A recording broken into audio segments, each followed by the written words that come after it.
Bonjour tout le monde, bienvenue à La nature de l'enfance. L'épisode que vous vous apprêtez à écouter était prévu pour être un petit épisode dans lequel je posais des questions directes à Christa Leto. Mais elle et moi, on est tellement passionnés par ce sujet, le sujet du monde émotionnel des enfants, que ça s'avère un épisode régulier. Alors, c'est un sujet important qui est au cœur de nos partages à toutes les deux et je pense que vous allez trouver ça très intéressant. Je vous souhaite à tous une très bonne écoute. Bonjour Christa! Allô! Merci d'être avec moi ce matin. On se permet, dans le fond, on vient d'enregistrer un autre épisode ensemble sur la socialisation des enfants. Si vous ne l'avez pas encore écouté, on vous invite à aller faire ça.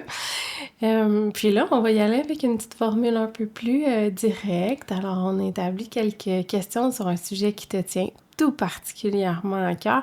Pour moi, honnêtement, c'est le sujet qui te représente, le monde émotionnel de nos enfants, les émotions au cœur de tout.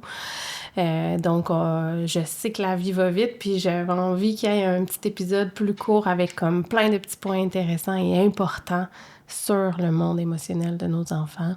Alors, on y va avec ça. Yes! Première question, je te demande, c'est quoi la différence entre un sentiment et une émotion?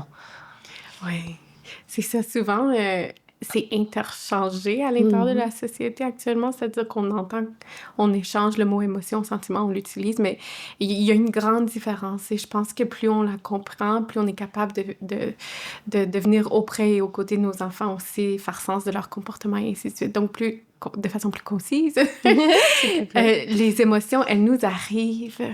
Elles sont éveillées à l'intérieur de nous, évoquées. Et ce, en tant que bébé jusqu'à l'âge adulte. Donc, les émotions nous arrivent. Et puis, les sentiments, eux, c'est comme une émotion de luxe, si on veut. Donc, les sentiments ont un volet conscience, awareness. Et si on va donc un peu, on va dire, décortiquer rapidement la fonction des deux, en fait, l'émotion nous arrive, elle a comme rôle de nous aider à grandir, mais elle a aussi, donc ça c'est comme son rôle plus grand, si on veut, mais ce qui arrive, c'est qu'elle a un autre rôle, et ça, c'est au plan de l'attachement, donc de nous garder proches, donc de garder les enfants proches des parents, par exemple, donc de sécuriser l'attachement, de s'assurer de la proximité. Et donc, on peut donc comprendre qu'en situation, on va dire, où il y a séparation, par exemple, quand on pense à un bébé, on dépose bébé, peut-être il va se mettre à pleurer, peut-être l'alarme, qui est une émotion, va être déclenchée. Donc, il n'y a pas de processus de conscience par rapport à bébé, mais on voit que bébé est remué par l'émotion. Donc ça, encore une fois, c'est raw, c'est plus primitif, ça nous arrive. Sentiment, il y a un volet de conscience. Et donc, le rôle, entre autres, des sentiments, c'est...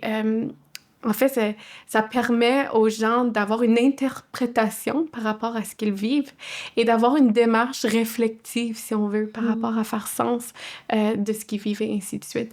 Donc, les sentiments, c'est un peu plus sophistiqué, si on veut. C'est comme si l'émotion, elle est vraiment...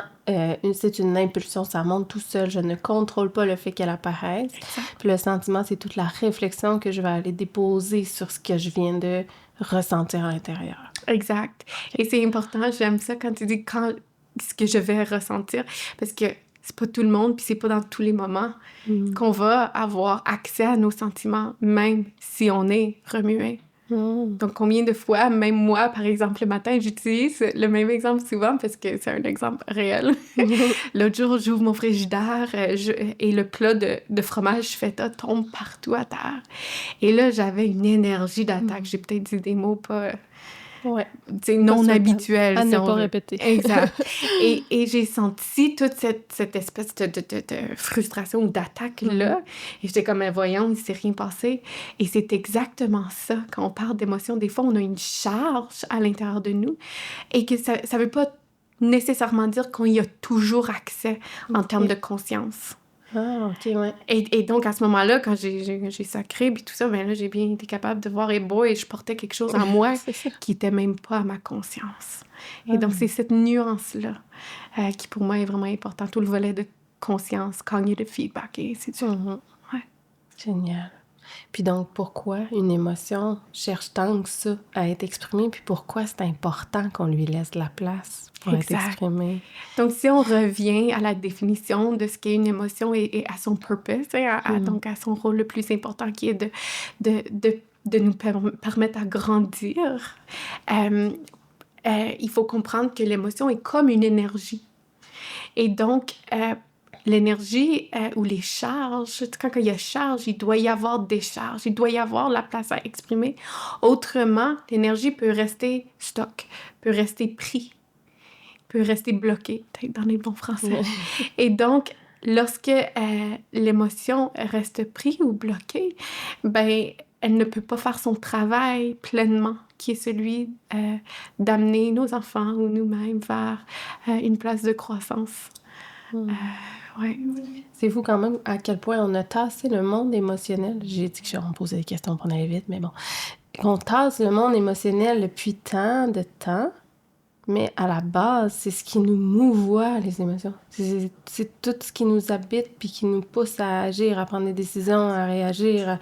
Comment on a pu tasser tout ça quand c'est ce qui nous fait être, là, quasiment. Exact. Exact. C'est fou. Et donc, on a parlé de faire grandir, mais comme tu nommes, les émotions sont responsables des actions, c'est de nous amener vers une action. Les émotions aussi sont responsables de l'attachement. Donc, ce qui nous amène, c'est le drive pour être en relation. Donc, c'est ce qui fait en sorte qu'on est un être humain. Ben, c'est ça, puis on dévalorise les choix émotifs ou comme d'écouter ses émotions. OK, j'écouterai pas mes émotions, je vais être rationnelle, Mais non, mais il faut que tu écoutes tes émotions, c'est ça qui te guide, tu sais. Absolument. C'est fou. Wow. Puis tantôt, tu as nommé l'alarme. J'ai envie de te demander, tu sais, des fois, on est, comme c'est ça, entre spécialistes de l'enfance, puis on parle d'alarme, puis ça a l'air très... Bon, on sait ce que c'est, mais qu'est-ce que c'est l'alarme? Puis j'ai envie, après ça, quand tu nous l'auras dit, est-ce qu'on peut s'habituer au sentiment d'alarme? Super intéressant comme question. Donc ici, je me base aussi beaucoup sur les travaux de l'Institut Neufeld, de Gordon Neufeld, aussi sur Porges et ainsi de suite, mais c'est de venir contextualiser l'alarme. Donc l'alarme, c'est une émotion. OK. Donc encore, si on reprend l'exemple du bébé qui est déposé, et donc après ça, on le voyait par exemple au repos, en sentiment, avec son sentiment de sécurité avec nous à l'intérieur de nos bras, mais au moment où on le dépose, on ne comprend pas pourtant comment ça se fait que ses yeux ouvrent puis qu'il se met à brailler. Donc on peut penser que l'alarme, en fait, ce que c'est l'émotion qui est activée ou éveillée lorsqu'il ressent une menace ou un threat. Donc, threat ici à la relation. Donc, c'est la séparation dont on a parlé à la première question.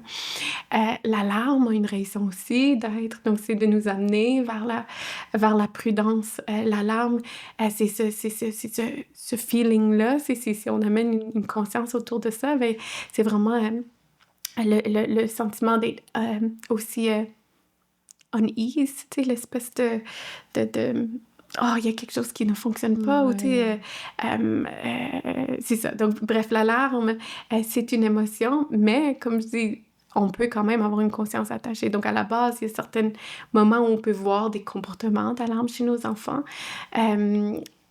Mais pour d'autres personnes, on peut aussi avoir une interprétation attachée. C'est ça. Donc, C'est que nous, en vieillissant, on va justement faire « Hé, voyons, je me sens pas bien, il y a quelque chose qui va pas. » Puis là, on va aller mettre un sentiment. Donc, on va aller mettre du ressenti sur ça, puis on va aller le comprendre ou le décortiquer. Tandis que nos enfants, ben, bébés, vont simplement ressentir cette alarme-là, puis même en grandissant, mais ils sont pas capables d'aller nécessairement le décortiquer ou le comprendre. Ils veulent juste régler la proximité ou aller se sécuriser. Là. Absolument. Puis l'alarme, c'est l'émotion qui est enracinée dans l'anxiété. Donc, quand on pense à l'anxiété, l'anxiété est souvent aveugle aux sources réelles de ce qui cause ou ce qui éveille l'alarme en nous, si on veut. Mais tu sais, quand je pense à même certaines personnes autour de moi, ou même, des fois, c'est nos enfants, tu sais, par exemple, ils peuvent, je sais pas, ronger leurs ongles, on sent dans l'énergie quelque chose, on sent l'alarme chez les gens autour de nous, puis si on dit, par exemple, « Oh, y a-tu de quoi qui se passe? » Non, non, non, non, non, tu sais, non, non, non. Fait qu'on voit que même adulte, on peut parfois vivre et ressentir ça sans avoir tout le feedback cognitif qui nous aide à interpréter ce qui se passe, là. Mais non, donc c'est ça, c'est une émotion primaire, on l'a toutes. Elle nous sert aussi, elle sert aussi à protéger les relations à l'intérieur desquelles on se trouve, mais elle sert aussi, elle peut nous servir aussi en tant qu'adulte. Tu sais, si je prends l'exemple de mon enfant, on est dehors, on est en train de jouer, elle s'en va courir après le ballon qui se retrouve dans le chemin, ben si je hausse ma voix et j'éveille l'alarme chez elle, j'active son système d'alarme, ben ça se peut qu'elle va arrêter parce que je viens de hausser le ton, crier après pour qu'il y ait un genre de réaction de sa part. Donc, il y a on veut pas que l'alarme disparaisse. L'alarme, encore une fois, c'est une émotion, elle doit être là. Elle existe pour aussi... elle existe pour nous protéger des situations dangereuses, réelles, et elle fait partie, encore une fois, des gammes d'émotions qui est nécessaire en tant qu'être humain. Donc, l'idée, c'est pas de la freiner, de l'arrêter. L'idée, c'est de la comprendre. Et l'idée, je pense que plus on la comprend, plus aussi on peut aider nos enfants, surtout nos enfants anxieux, là, à valser entre l'apprivoiser. Exact. Puis à valser entre un système d'alarme qui fonctionne, on va dire, relativement bien versus un système d'alarme qui peut être, par exemple, surchargé, alors que nos enfants peuvent se retrouver parfois en anxiété et même, je dirais, à d'autres niveaux plus profonds, là où l'alarme, elle prend encore beaucoup plus de place, elle n'est pas suffisamment exprimée. Et donc, pour peut-être répondre à la deuxième question, qui est est-ce qu'on est capable de s'habituer à l'alarme? Ben, je pense, comme je dis, je pense qu'elle fait partie d'eux, donc on peut l'apprivoiser un peu. Mais quand nos enfants ne la ressentent plus, ou si en tant qu'adulte, on ne la ressent plus, ça ne veut pas dire qu'elle n'existe plus. En fait, ça peut aussi... En fait, souvent, ce qu'on va voir, c'est que c'est un indicateur d'une émotion qui a probablement pas eu suffisamment de place à être exprimée, donc qui se transforme en autre chose. Donc, l'anxiété, encore une fois, quand on ne voit pas les sources, mais qu'on a des comportements, soudainement, j'ai peur des bébites, soudainement, je suis pas capable de gazer mon auto, soudainement, j'ai une phobie. Donc, notre cerveau essaie d'expliquer ce qui se passe à l'intérieur du corps sans avoir accès nécessairement à, on va dire, à toutes les sources réelles de ce qui peut être sous C'est plus parce que ça a été étouffé que réellement apprivoisé, dans le fond, dans ces moments-là. Oui, étouffé ou pas suffisamment exprimé. Quand tu parlais de l'adulte, mettons que comme ça ne dérange plus ou qu'il a l'impression de ne pas le ressentir, c'est plus parce que ça a été étouffé. Mais là, pour un enfant ou une personne anxieuse, ben là, c'est plus justement de pas l'avoir apprivoisé, ou bien il y a des enfants pas suffisamment aussi de place. Tu sais, si je me prends comme exemple, tu sais, je suis hautement sensible. Je pense que, vous le savez, je l'ai dit dans un autre épisode, souvent, ce qui vient avec la haute sensibilité, c'est le risque plus rapide de surcharge, de surcharge d'alarme aussi. Donc, c'est pas, j'ai pas de trouble anxieux, je suis pas une maladie ou un diagnostic ici médical, on parle vraiment juste de la surcharge d'alarme. Quand je suis en surcharge d'alarme, ce qui veut dire que j'ai pas suffisamment d'espace à exprimer ce qui se passe ou que je suis dans une période particulièrement élevée avec une charge, soit mentale ou une charge réelle de tâches à accomplir, de choses à faire, ou que j'ai peut-être peu ou moins d'aide. Donc, puis là, je replonge aussi dans des souvenirs quand on était en pandémie. Il y avait l'alarme juste... naturel de pas savoir ce qui se passe dans le monde, puis que habituellement la réponse à l'alarme, c'est plus la relation, là où on se sent en sécurité, mais en pandémie, c'était même... C'était ça qui causait... c'était comme la source des réveils. En tout cas, vous voyez où je m'en vais avec ça. Donc, quand on se sent... quand on est en surcharge d'alarme, on perd cette source-là. On n'est pas nécessairement capable de comprendre de où ça vient. L'origine. Et donc, l'origine, exact. Et donc, c'est à ce moment-là que j'ai commencé quand j'étais au chalet, là, que je commençais à avoir peur des araignées. Voyons, c'est quoi ça? Et je me sentais, tu sais, nerveuse face aux araignées. Ouais, Et ouais. quand même que tu me disais, Cristal, les Une petites petite bébite bébites mange mangent pas pas. les... Ça change rien à Ouais, c'est l'état pas dans lequel... rationnel. Exact. Ouais. Mais quand ça se déplace sur Mm. des choses irrationnelles, on a Ouais. un bon indicateur qu'il y a beaucoup d'alarmes dans notre système et pas suffisamment de place à exprimer. Et donc, ça peut... Des Des exemples comme... tocs, mettons, on peut voir. Pour certaines personnes, ça peut être des OK. tocs, ça peut être des phobies, ça peut être juste l'état, l'insomnie. Tu sais, il y a beaucoup l'alarme et l'anxiété et toutes les différentes, on va Ouais. dire, déviantes ou variétés, en tout cas, je sais Ouais. pas comment le dire, là. Les défis qui sont enracinés dans l'alarme, mais il y a souvent une composante, encore une fois, au niveau de suffisamment De place à exprimer et à ressentir. Parce qu'une des portes de sortie de l'alarme, quand il y a trop d'alarme, c'est d'être capable de transformer cette alarme-là en tristesse pour être capable de s'en libérer. Donc, les choses que je ne peux pas éviter. Je ne pouvais pas peut-être éviter le décès de mon chien ou c'est très alarmant de penser à la maladie d'un enfant alors que notre enfant est malade. Tu sais, donc, il y a tout ça qui vient jouer dans notre alarme à nous, qui peut éveiller, qui peut nous placer par moments en surcharge. Et donc, de reconnaître ces indicateurs quand on est en surcharge pour pouvoir aussi se protéger. Tu sais, quand on parle du fameux self-care, puis tout Ouais, ça, ben là. oui. Mais tu sais, de instaurer des limites, de se permettre des moments de tampon, de protéger notre jeu, de écrire, de journaler, Ouais. de parler. Donc, c'est toutes des façons où notre alarme peut s'exprimer ou se transformer, donc qui peut nous aider à revenir vers un système d'alarme Prendre soin plus de sain. soi, c'est nécessaire. C'est nécessaire. Ouais. Ouais, génial. Non, c'est tellement important. Tellement important. Puis tu sais, tu vois, à travers ça, tu as nommé un exemple avec un enfant d'un système. Pourquoi on a l'impression des fois que ces systèmes-là qui utilisent l'alarme, je pense au, mettons, OK, je compte jusqu'à 3, puis si t'es pas venu, je m'en vais. T'es un enfant de même. Ben ça utilise l'alarme. On déclenche l'alarme. On a l'impression que ça fonctionne parce que la plupart du temps, ben l'enfant, il s'en vient. Mais pourquoi? On a l'impression que ça marche, mais c'est pas vraiment le cas, là. Ça marche, mais ça marche pas. Ça marche, Exact. mais ça a des effets, tu sais, Exact, comme... c'est plus ça. C'est que sur le court terme, on peut voir le comportement qu'on souhaite avoir. Donc ici, on parle vraiment des interventions basées dans la peur ou qui évoquent éveil de l'alarme. Tu viens d'en nommer 1, 2, 3, décompter, menacer l'enfant par rapport à ce qu'il aime le plus. Si tu continues ça ou si tu réussis pas comme je voudrais que tu réussisses, je te désinscris du hockey, tu n'auras pas accès à tes amis, je vais t'enlever la télévision. Donc tout ça, c'est des interventions basées sur la peur. Donc ce que ça fait, c'est qu'en fait, ça évoque l'alarme chez nos enfants.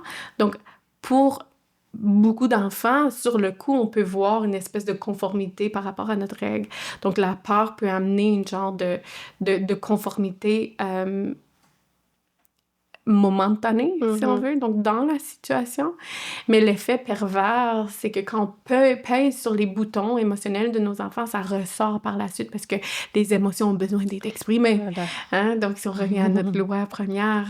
Et donc, ce qui arrive, c'est qu'ensuite de ça, on va dire, bon, par exemple, je vais à la garderie, je vais chercher mon enfant, je dis, ben, si elle vient pas me voir, bye bye, maman s'en va. J'ai une pesée sur ces boutons émotionnels. Puis là, rendu dans l'auto, ben là, elle se met à donner un coup à son frère de façon très gratuite. On est comme, voyons, j'ai rien fait, c'est rien passé. Comment ça qu'elle offre, tu sais, qu'elle exprime ça, que c'est ça. Mais c'est parce qu'on vient de peser sur des boutons. Donc, ça a des coups. Ouais. Donc, oui, on éveille l'alarme, oui, ça se peut de façon temporaire, on voit une conformité dans le comportement, mais ça arrive avec d'autres choses. Et le danger, actuellement, c'est qu'on soit en fait, c'est qu'on flood. Attends, c'est quoi le mot que je cherche? Que notre enfant est placé dans des situations où il y a trop d'alarmes pour ce qu'il est capable d'exprimer, encore une fois. Donc, la vie, comme elle est alarmante. C'est-à-dire qu'il y a le monde scolaire, les amis, les peurs, il y a aussi le rythme, le non-accès, les écrans. la vie va placer dans le chemin de nos enfants beaucoup de situations stressantes. Donc, on n'a pas besoin d'en ajouter à ça. Et le défi, c'est si on surutilise les interventions basées sur la peur et l'alarme, il y a des effets pervers possibles, dont surcharger le système d'alarme de notre enfant, et dont le placer en situation d'anxiété, et dont nourrir ça. Et aussi tout ça, quand notre enfant est en anxiété, ou qui se retrouve en surcharge d'alarme, souvent, ça vient aussi avec l'éveil des instincts de lead, de commande, et donc il y a difficulté à se déposer. Souvent, ça va venir aussi avec une difficulté plus grande à accéder à sa vulnérabilité, donc à la tristesse, à la déception, à tout ce qu'il a besoin pour se libérer réellement. Donc, en fait, ça entretient un genre de situation où notre enfant est en surcharge d'alarme. Et ça l'aide pas, finalement, à la longue. C'est ça. C'est tellement important de le comprendre parce que ça a l'air un peu anodin, tu sais. De faire ces petites techniques-là, ça va vite, puis il s'en vient, puis on a réglé ça. Puis après ça, on se pose 1001 questions sur leur comportement par la suite, tu sais. Fait que juste d'aller comprendre puis de décortiquer ce petit aspect-là, ça peut avoir un gros impact sur notre quotidien. Tellement. Puis j'ai envie quand même d'amener une petite nuance, donc de normaliser. Et on est des êtres humains, les parents, là, puis ça va nous arriver. Et j'ai toutes ces connaissances et je suis très bienveillante. Et ça m'arrive encore d'utiliser des interventions basées sur la peur. Et ça se peut des fois que je hausse le ton, même si je ne fais pas. Mais ce que je veux dire par ici, quand on parle de ces interventions, ça ne devrait pas être les seules interventions qu'on utilise. Il ne faut pas que ça soit la norme dans notre quotidien. Il ne faut pas que ça soit des techniques habituelles. Il ne faut pas que ça soit quelque chose qui est répétitif dans notre quotidien. Parce que oui, là, effectivement, moi aussi, je lève le ton. Puis moi aussi, une fois de temps en temps, je vais être « Hey, là, tu l'auras pas, tu l'auras. » Exact. Puis des fois aussi, on utilise, tu sais, on parle de ton système de récompense. Tu sais, on veut pas aller trop là. En fait, on veut pas donner notre pouvoir à des choses extérieures. OK? Par contre, il va y avoir des situations d'exception. Mon enfant, il faut qu'elle aille chez le dentiste. Le dentiste, il faut qu'elle soit à l'heure. Ça se peut que par moment, on va utiliser des stratégies ou des interventions qui va vers soit des récompenses, même si on sait qu'à la longue, c'est pas ça qu'on veut pour nos enfants, puis que oui, qu'à un moment donné, si on est tout le temps de l'extérieur, ben ça peut avoir des impacts. Mais comme je dis, c'est de viser ailleurs, mais quand même qu'on utilise ça de temps en temps, c'est aussi de venir le contextualiser, de le normaliser. On est des êtres humains, on fait de notre mieux. Un peu d'autocompassion. Ouais, c'est ça. Puis, à travers tout ça, justement, ce qu'on souhaite, c'est offrir la maturation émotionnelle à nos enfants. Est-ce que tu peux un peu nous expliquer c'est quoi les étapes qui vont être à franchir? Oui, donc quand on parle de maturité émotionnelle, si on parle des fruits de la maturité, mettons pour commencer, ben on souhaite tous que nos enfants arrivent à une place où ils ont de l'empathie, ils considèrent l'autre, et aussi qu'ils ne se perdent pas à l'intérieur de ce processus-là. On vient d'en parler à l'autre épisode de socialisation, mais que notre enfant ait de la confiance, de l'estime de soi, que notre enfant soit capable aussi de nuances, de voir les deux côtés de la médaille. D'un côté, il y a ça, et en même temps, il y a ça. Que notre enfant développe sa pensée critique, que notre enfant soit bienveillant, que notre enfant apprenne de ses erreurs. Hein? Puis c'est pas à cause qu'il vit un échec nécessairement qu'il va apprendre de ses erreurs. Puis je pense qu'on connaît tous des adultes qui eux-mêmes n'apprennent pas toujours de leurs erreurs. Exactement, parce que maturité, ça va pas avec l'âge nécessairement, là. On peut vieillir et ne pas mûrir. Absolument. Ouais. J'adore comment tu dis ça. Absolument. Donc, ce qu'on souhaite quand on parle de maturité émotionnelle, c'est d'arriver à cette place où notre enfant a aussi accès à ses sentiments, à une démarche réflexive, est capable d'introspection, est capable d'apprendre, entre guillemets, de ses erreurs, de rebondir, donc au niveau qui développe la résilience face à donc qui n'est pas, on va dire, paralysé par les défis, mais qui a une flexibilité et ainsi de suite. Donc je pense qu'on souhaite tout ça. On souhaite aussi toute l'espèce d'indépendance, là, tu sais. Bien que souvent, on veut pas pousser nos enfants vers l'indépendance, mais l'indépendance ou l'autonomie, si je veux dire, là, c'est quand même un fruit du processus de la maturation aussi. Donc, encore une fois, c'est des choses qui arrivent de façon spontanée lorsque l'enfant a accès à ce dont il a besoin, qui a les conditions favorables à la maturation. Donc, c'est ça à quoi je fais référence quand je parle de la maturité. Mais il y a quand même, je pense que c'est important de nommer l'importance du rôle de l'adulte envers les émotions ou le monde émotionnel de nos enfants pour qu'ils puissent accéder à cette place-là. Donc, si on parle des étapes, ben la première étape, c'est qu'en fait, l'enfant a besoin de place à exprimer ses émotions pour qu'il arrive là. Exprimer. Ouais, c'est ça, tu le redis. Donc, il faut qu'il y ait de la place. Et qu'est-ce que ça veut dire? Mais ça veut dire que l'enfant, tout jeune, s'il a besoin de pleurer quand il est bébé, s'il pleure, on peut pas tout rapidement ou trop rapidement freiner, enlever, essayer de squisher, diminuer, faire les pleurs, que ce soit au niveau de bébé ou quand il grandit, quand il est bambin, il veut pas son biscuit, hey, arrête de pleurer. Donc, tout ça, c'est des exemples qui ne permettent pas nécessairement l'expression des émotions. L'expression des émotions, c'est oui, au niveau de la tristesse, mais aussi au niveau de la frustration. Notre enfant qui fait... qui serre les poings, qui se tombe des pieds, qui crie « Hey, je vois que t'es frustré, mon cœur! » Donc, non seulement il y a la place à exprimer ses émotions, mais là, on est dans la deuxième étape, c'est-à-dire qu'on offre un nom, on identifie. Donc, donc vous voyez de quelle façon que ça passe au travers de l'adulte, le rôle de l'adulte. L'adulte doit suffisamment accueillir et là, l'adulte doit offrir des mots, donc nommer à l'enfant « Et je vois que c'est frustrant. Ouh, c'est difficile. T'es frustré. Oh, ça t'a fait peur. Oh, que c'est alarmant. » Donc, on offre un langage émotionnel à notre enfant. On offre le mot pour que la troisième étape arrive, c'est-à-dire que l'enfant puisse ressentir ses émotions.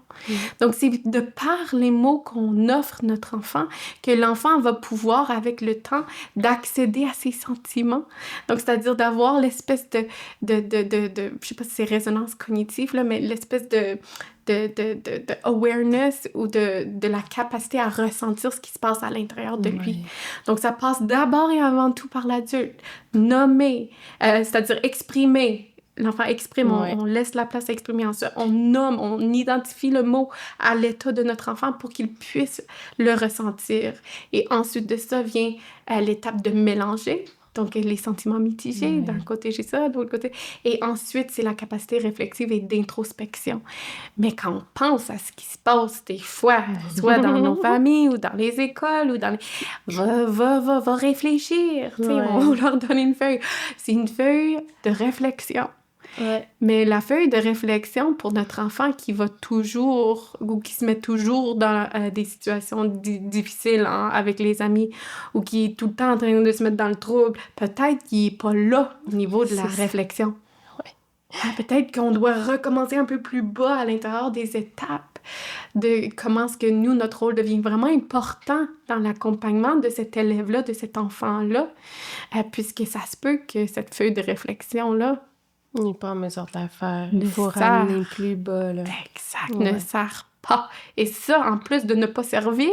elle va nuire. Elle va nuire, elle va contribuer à la frustration de l'enfant, de ce qu'il vit, à son estime. C'est quand les choses ne sont pas adaptées. Quand ce qu'on offre comme intervention, ça ne considère pas suffisamment où l'enfant est, ça devient des fois, en fait, des mesures ou des interventions qui peuvent amener plus de mal que de bien, même si on est bien intentionné en tant qu'adulte. C'est ça aussi. C'est important à nommer. Pardon. C'est important à nommer parce qu'on fait quand même plusieurs choses avec plein de bonnes intentions. Puis c'est là où c'est important d'aller se reconnecter à quelques connaissances, justement, qu'on partage ici parce que il faut réajuster ça pour pouvoir aller réellement atteindre notre objectif. Parce que si on avait ces bonnes intentions-là, notre cœur, il est là, il est à la bonne place. Faut juste qu'on se réajuste pour aller prendre le bon chemin pour aller à la bonne place. Absolument. Absolument. Puis je le vois, puis des fois, je le vis aussi. Donc, tu sais, des fois, j'arrive avec... Mais des fois, je le vis, j'ai ma petite de 4-5 ans, je lui pose une question, puis je lui dis « Pourquoi t'as fait ça? » Des fois, elle va me dire, ben parce que... Puis là, la réponse qu'elle me donne, là, c'est farfelu. C'est pas une... Tu sais, c'est... Puis là, à cause de ces farfelus, je suis capable de me retrouver dans mes connaissances, dans mes repères. Puis là, je dis, OK, Christa, tu sais, reprends-toi dans ta danse, rappelle-toi où tu en es. Mais c'est pas rare que j'ai été témoin aussi d'interventions là où on confrontait l'enfant. Pourquoi tu as fait ça? On souhaite avoir une réflexion et une réponse de la part de l'enfant qui est incapable d'y accéder. Et là, si l'enfant se sent pris, offre une réponse farfelue, et là, on devient fâché qu'il ment. Donc là, vous voyez de quelle façon les interventions peuvent s'escalader. Donc, l'enfant, il ment. Donc, en plus qu'il réfléchit pas, là, en plus qu'il me donne pas la réponse qu'il me donne, c'est un mensonge, là. Double détention. J'extrapole un peu, mais pour vous dire l'importance. Exact. Et est-ce que réellement ces sanctions, ces conséquences, ce qu'on offre comme intervention aide nos enfants à grandir, à se responsabiliser réellement, à apprendre de leurs erreurs? Ou est-ce que, si on pense au milieu scolaire, par exemple, que c'est les mêmes enfants qui se retrouvent souvent en salle de comportement, puis que même ces conséquences-là n'ont plus d'effet? Et si on revient à la question en lien avec l'alarme, est-ce que l'alarme, à un moment donné, on peut s'y habituer? Bien, moi, je vois davantage de défense qui est activée. L'enfant, pour qui, à toutes les fois qu'on met une conséquence, c'est « je m'en fous ». Tu sais, je m'en fous. Mais là, il y a une armure. Exact. L'émotion, elle est tellement, présente et les défenses sont tellement présentes qu'on n'a même plus l'impact qu'on souhaite avoir ou l'influence réelle en tant qu'adulte pour aider, accompagner, venir aux côtés de ses enfants. Fait qu'on s'éloigne de l'objectif au final. Exact. OK, merci. Et puis, je t'entends parfois nommer que nos enfants en bas âge ne peuvent pas ressentir de courage. On a encore tendance, on le dit quand même, « Hey, vas-y, sois courageux, tu vas être capable. Mais ça se peut comme pas. Non, c'est ça. Donc, si on veut... c'est le fun parce que dans la question précédente, j'ai comme contextualisé où j'ai nommé les étapes. Quand on parle de courage, on doit nécessairement être à l'étape de mélanger les émotions. C'est-à-dire, le courage, ce que c'est d'avoir peur ou de ressentir l'alarme ou d'être éveillé par, d'avoir l'alarme et avoir envie de faire quelque chose.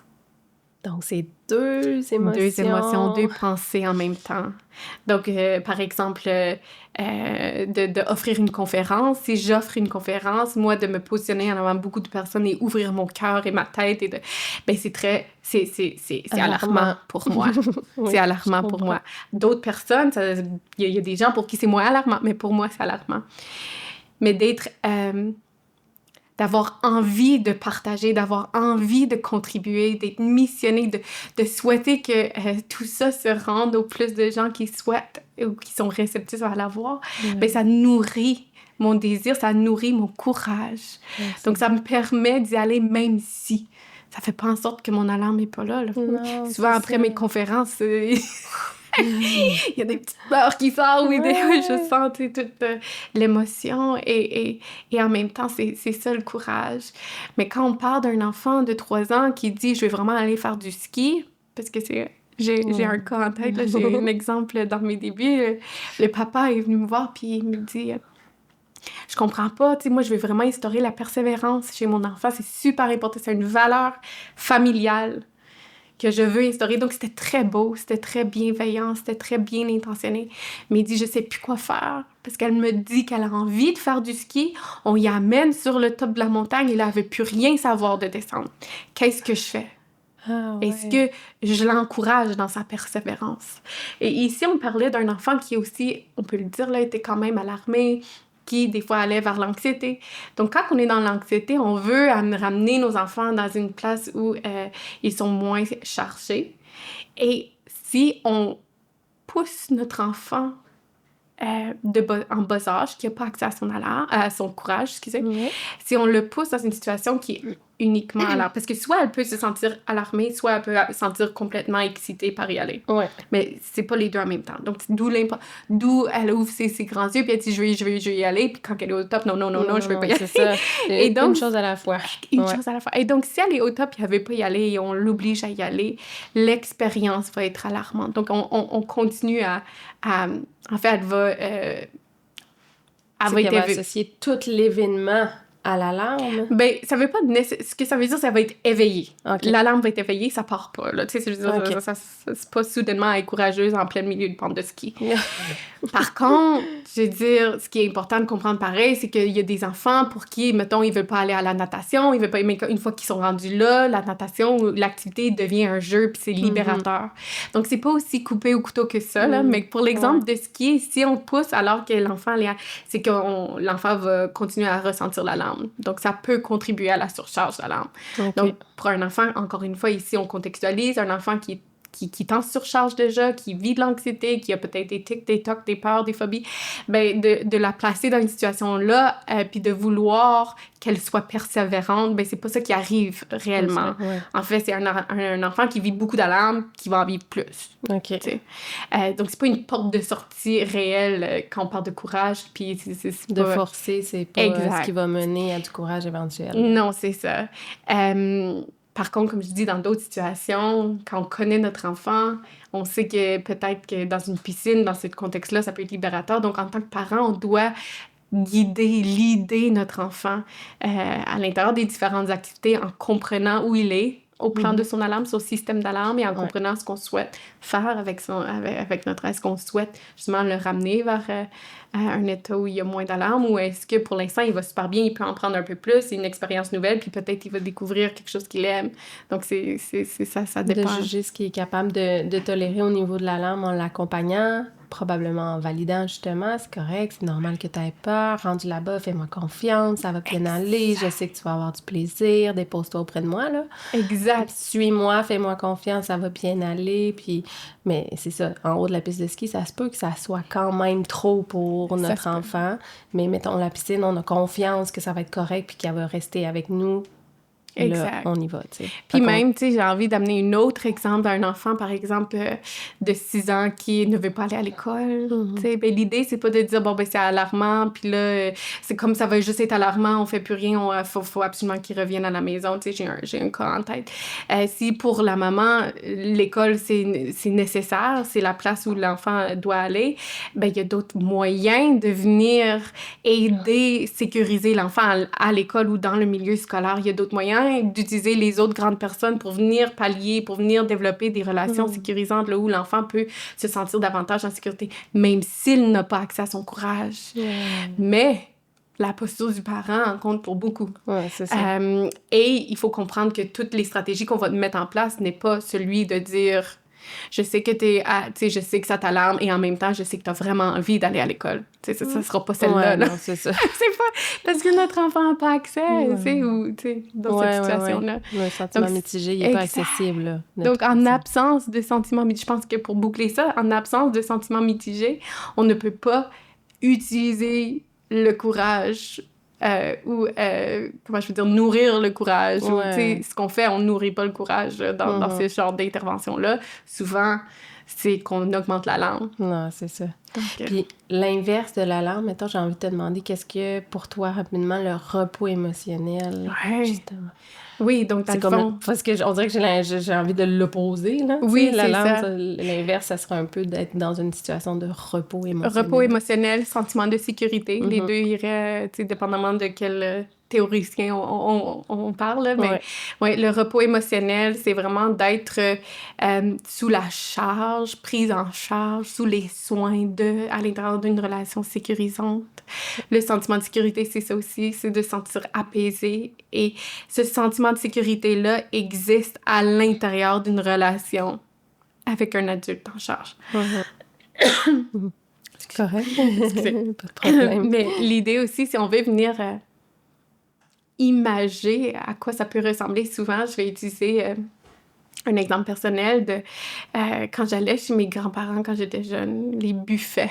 Ah, OK. C'est des genres de... Quand on allait là le dimanche, là, il y avait toujours beaucoup plus sur la table que ce que je peux demander. Là. Ouais. C'est un festin, il y avait de tout, tu sais, des grands morceaux de viande ou de nourriture partout. Il y en avait toujours beaucoup plus à offrir que le nombre de personnes qui étaient autour de la table. On se sentait complètement au repos à l'intérieur de ça, versus, je sais pas si vous avez déjà été invité peut-être chez des amis ou peut-être les parents, tu sais, dépendamment de qui, mais où tu vois comme quelques morceaux de quelque chose tu sais, au centre de la table, puis on se demande comment est-ce qu'on va tout y arriver, ou est-ce que, je peux pas manger à ma faim, je vais laisser un morceau pour que l'autre... Donc là, on est beaucoup plus dans un mode, faut que je compense, je suis hyper vigilante, je peux pas trop manger, je peux pas...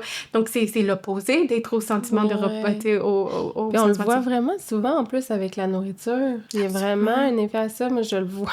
C'est drôle, on dirait que ça m'allume sur un exemple, mon coco. Si je fais une collation, puis que je la mets comme au centre à partager, puis que j'en prends...